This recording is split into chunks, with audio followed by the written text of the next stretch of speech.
اعوذ باللہ من الشیطان الرجیم، بسم اللہ الرحمن الرحیم۔ الحمدللہ ہمارا دورہ حدیث آج اپنی تکمیل کو پہنچے گا۔ حدیث نمبر 4 کے ساتھ ہم اس دورے کا آغاز کرتے ہیں، اس آخری دن کا آغاز کرتے ہیں۔ تو اس سے پہلے آداب دورہ حدیث جان لیجئے۔ اب تک تو آپ کو یاد ہو ہی چکا ہوگا، لیکن اگر آپ پہلی دفعہ اسے سن رہے ہیں تو اٹھ کے بیٹھ جائیے اور باوضو ہو جائیے، اور کیا کہتے ہیں، اگر آپ خاتون یا مرد ہیں تو اپنے سر کے اوپر دوپٹہ اوڑھ لیجئے، اور اپنی زبان کو پاک کرنے کے لیے درود پاک پڑھ لیجئے۔ اللہم صلی علی محمد وعلی آل محمد کما صلیت علی ابراہیم وعلی آل ابراہیم انک حمید مجید۔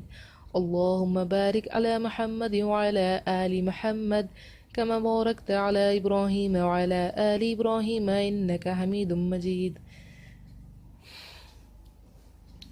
حضرت ابو ہریرہ رضی اللہ عنہ بیان کرتے ہیں، رسول اللہ صلی اللہ علیہ وسلم نے فرمایا کہ منافق کی 3 نشانیاں ہیں۔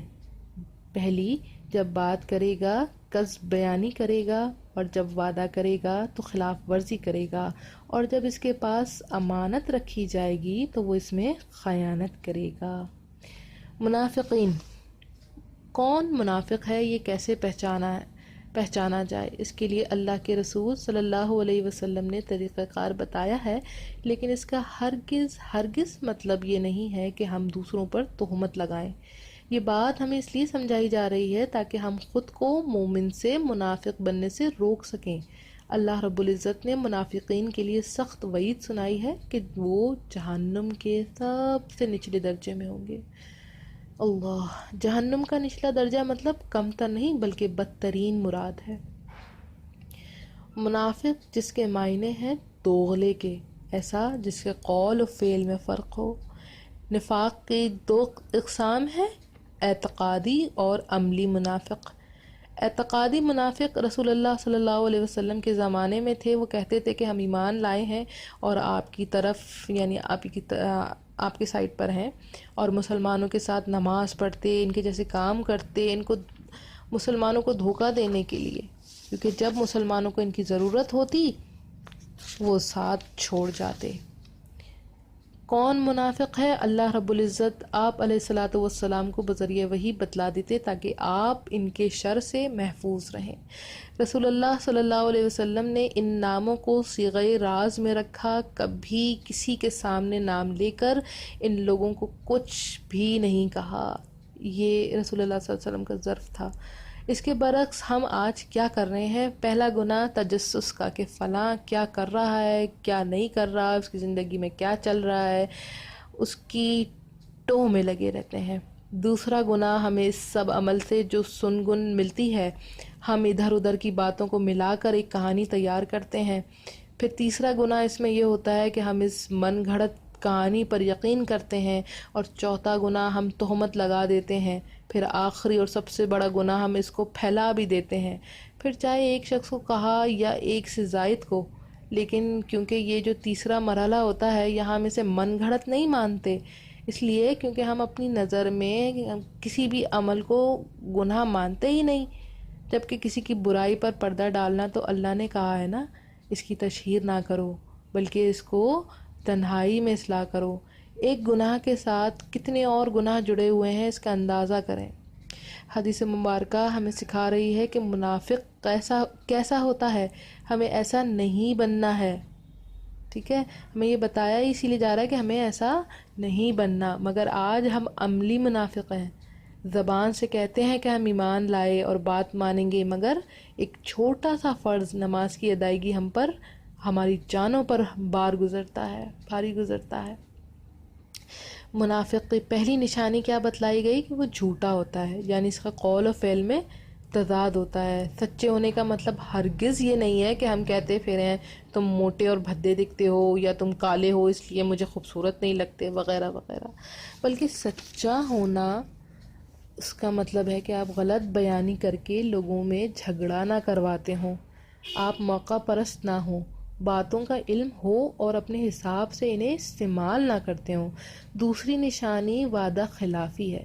یہ ہماری عادت بن گئی ہے، ہم نہ نہیں کہتے کسی کو مگر وعدہ کر لیتے ہیں۔ یاد رہے مومن کی زبان سے نکلی ہر بات وعدہ ہے۔ یعنی اگر میں نے یہ کہا کہ میں آپ سے کمٹمنٹ کی ہے تو وہ بھی وعدہ ہے اور وعدہ ہی کنسیڈر ہوگا۔ اس لیے سچ کہیں کہ نہیں میں نہیں کر سکتا یا مجھ سے نہیں ہو پائے گا، جیسے ملاقات کرنے کی بات ہے تو میں نہیں آ سکوں گی وغیرہ، کہ بھئی میں نہیں آ سکتی اس وقت مشکل ہے، کیونکہ اس طرح سامنے والے کی امید بن جائے گی آپ سے اور پھر وہ وعدہ خلافی آپ کو منافق کی کیٹیگری میں لے جائے گی۔ تیسری نشانی ہے کہ ان کے پاس جب کوئی امانت رکھوائی جائے تو وہ اس میں خیانت کریں گے۔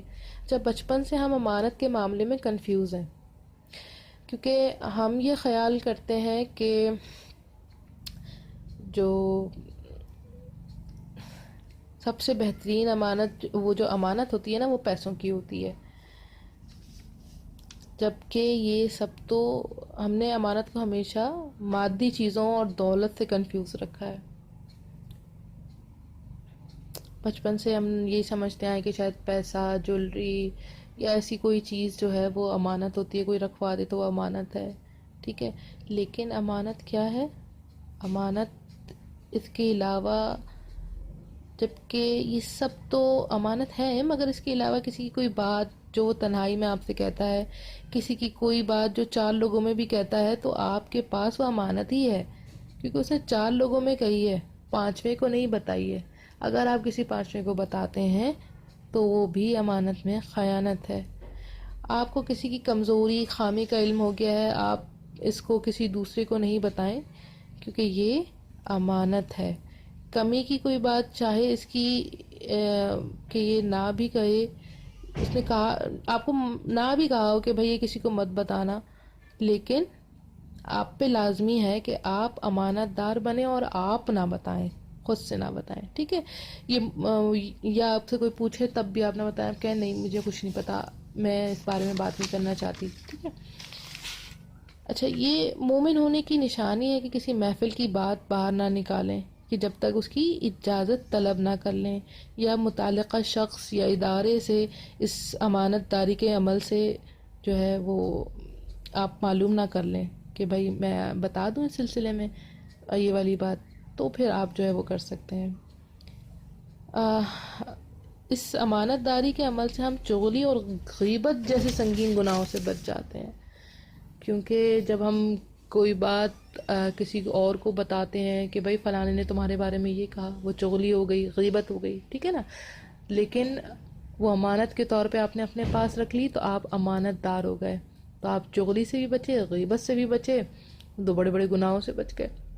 تو اس طرح ہر بڑا گناہ جس سے ہم خود کو بچا رہے ہوتے ہیں وہ ہمیں بہت سارے چھوٹے چھوٹے گناہوں سے محفوظ کر رہا ہوتا ہے۔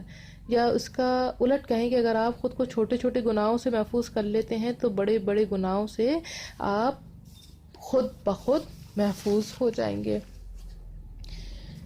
تو اس حدیث میں ہم یہی والی بات جو ہے وہ سیکھ رہے ہیں کہ ہم نے 3 طریقے سے چیزوں کو آبزرو کیا کہ امانت جو ہے وہ آج کل کتنی زیادہ امپورٹنٹ ہے، یا پھر یہ والی چیز کہ ہم نے جو دیکھا کہ ہم کتنے بڑے کس طریقے سے اس دلدل میں پھنسے ہوئے ہیں کہ ہمارے قول اور فعل میں کتنا بڑا تضاد ہے، اور یہ کس کی نشانی ہے؟ منافق کی نشانی ہے۔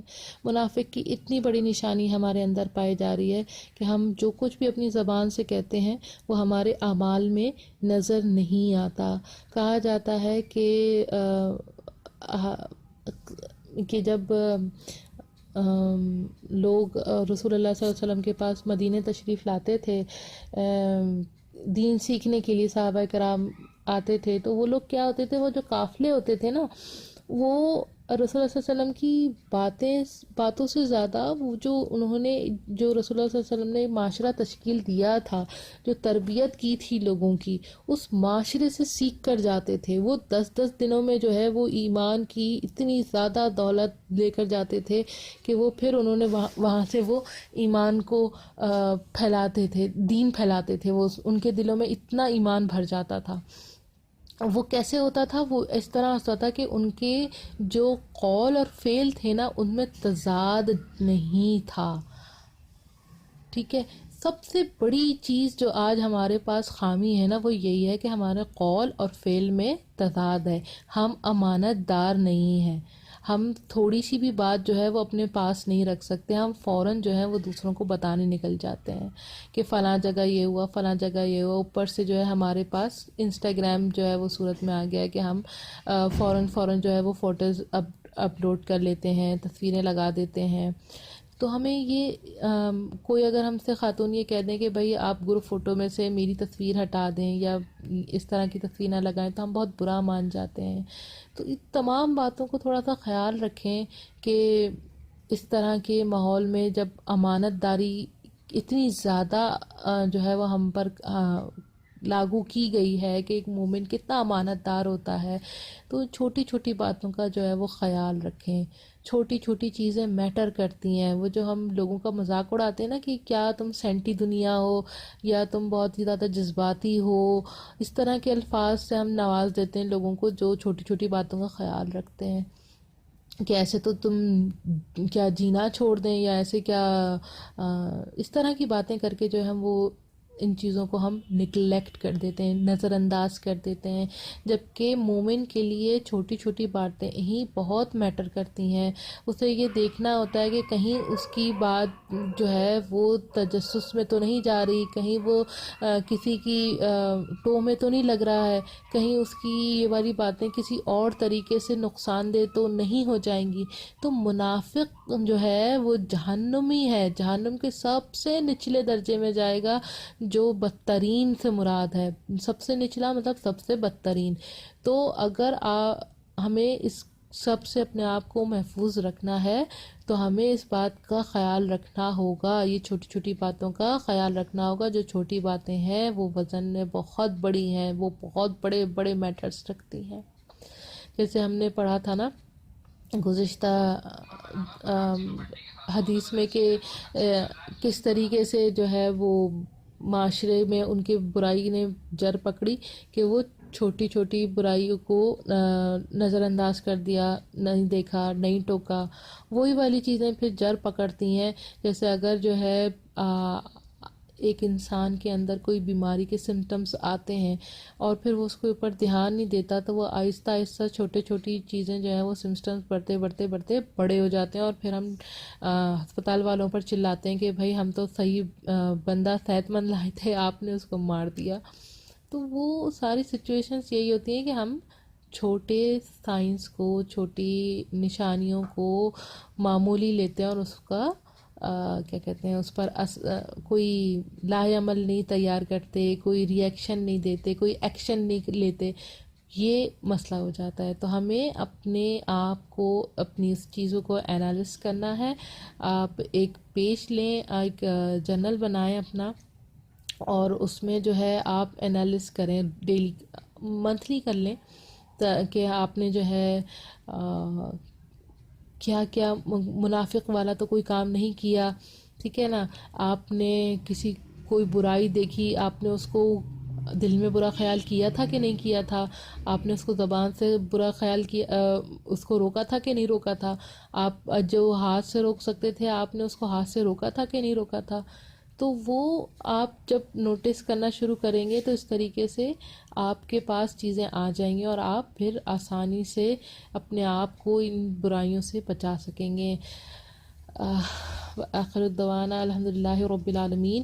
اللہ تعالی ہم سب کو دین کی صحیح راہ سکھائیں اور سمجھائیں اور ہمیں جو ہے دین پر عمل کرنے والا بنا دیں. آمین ثم آمین یا رب العالمین. آج جو ہے دورہ حدیث مکمل ہوا. اب آپ کو جو مشق ہے وہ انشاءاللہ تعالی ڈسکرپشن میں موجود ہوگی. اپنی مشق کو مکمل کر کے اپنے رول نمبر کے ساتھ اس کو مینشن کر دیجیے گا. اللہ حافظ.